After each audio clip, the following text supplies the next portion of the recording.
إله إلا الله لا إله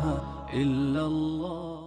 حضرت عمر رضی اللہ عنہ سے رسول اللہ صلی اللہ علیہ وسلم کا ارشاد نقل ہے، سألت ربی فیما تختلف فیہ اصحابی من بعدی فاوحى الی یا محمد ان اصحابک عندی بمنزلة النجوم فی السماء بعضها اضوء من بعض فمن اخذ بشیء مما هم علیہ من اختلافهم فهو عندی علی ہدی۔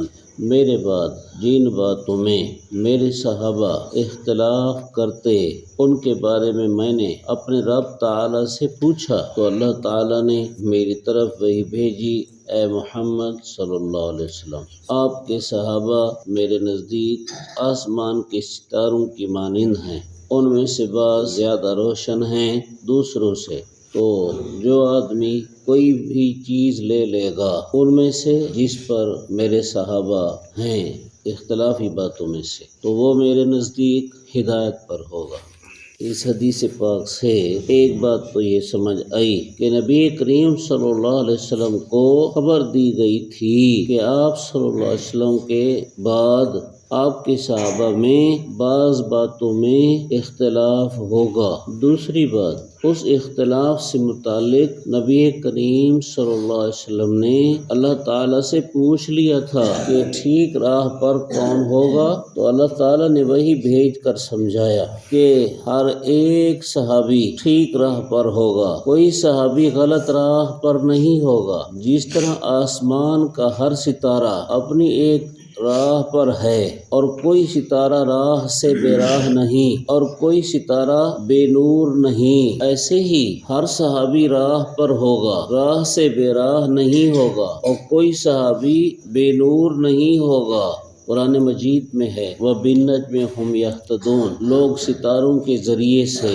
راہ معلوم کرتے ہیں۔ تو حضور صلی اللہ علیہ وسلم نے اس حدیث پاک میں اللہ تعالیٰ سے نقل کرتے ہوئے بتایا کہ حضرات صحابہ رضی اللہ عنہم کے اختلاف کے وقت جو آدمی جس صحابی کی رائے لے گا، جو آدمی جس صحابی کا راستہ اختیار کر لے گا، وہ ہدایت پر ہوگا، غلط راہ پر نہیں ہوگا۔ کئی مسائل میں بعض صحابہ دوسرے بعض سے اختلاف کرنے والے ہیں، اور ایسے ہی صحابہ میں جنگ جمل ہوئی، جنگ صفین ہوئی، اللہ تعالیٰ نے سمجھایا ان کی یہ سب اختلاف کی صورتیں ہدایت سے خالی نہیں ہیں، اور ان کا اختلاف رحمت ہے، ہدایت ہے،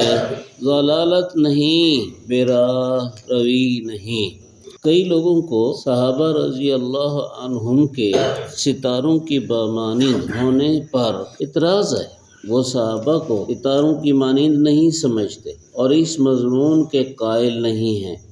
اسی مضمون کی دوسری حدیث آئی اصحابی کالنجوم، میرے صحابہ ستاروں جیسے ہیں، فبأیہم اقتدیتم اہتدیتم، بأیہم اقتدیتم اہتدیتم، ان میں سے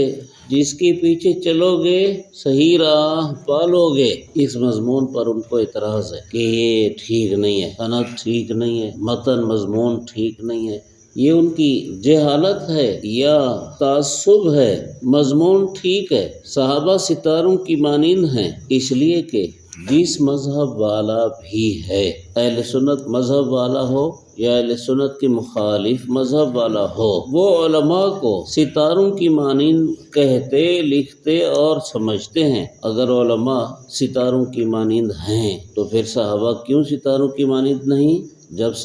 جب علماء کو ستاروں کی مانند کہتے ہیں تو پھر صحابہ رضی اللہ عنہم سے بڑھ کر بعد کے کون علماء آئیں گے؟ اس لیے جیسے علماء ستاروں کی مانند ہیں، صحابہ رضی اللہ عنہم ستاروں کی مانند ہیں۔